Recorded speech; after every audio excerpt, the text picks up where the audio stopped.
আসসালামু আলাইকুম, সবাই কেমন আছেন?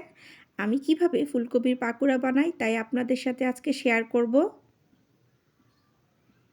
প্রথমে আমি ফুলকপিগুলোকে ছোট ছোট করে পিস করে কেটে নিয়েছি।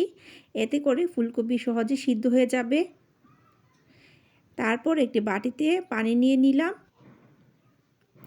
পানিতে দিয়ে দিব এখন 1 চামচ পরিমাণ লবণ। লবণ পানির সাথে ভালো করে মিশিয়ে এতে দিয়ে দেব ফুলকপিগুলো। এখন ফুলকপির পিসগুলোকে লবণ পানিতে 10 মিনিট ভিজিয়ে রাখবো। এতে করে ফুলকপির ভিতরে অনেক সময় দেখা যায় যে পোকা থাকে। লবণ পানিতে ভিজিয়ে রাখলে পোকাগুলো বাইরে বের হয়ে আসবে। এখন আমি ব্যাটার বানানোর জন্য প্রথমে নিয়ে নিলাম 1 কাপ পরিমাণ বেসন, আধা চা চামচ পরিমাণ রসুন বাটা, আধা চা চামচ পরিমাণ আদা বাটা, আধা চা চামচ পরিমাণ হলুদের গুঁড়া, আধা চা চামচ পরিমাণ মরিচের গুঁড়া,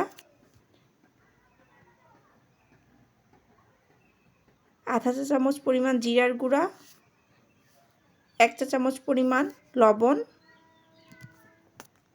আধা চা চামচ পরিমাণ বেকিং পাউডার আর 1 টেবিল চামচ পরিমাণ চাউলের গুঁড়া।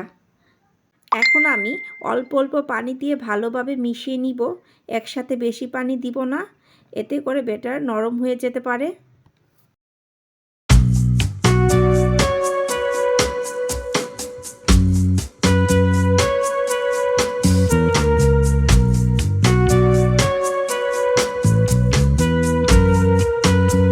ফুলকপির পাকোড়ার জন্য ব্যাটার রেডি হয়ে গেল। থিকনেসটা এমন হবে।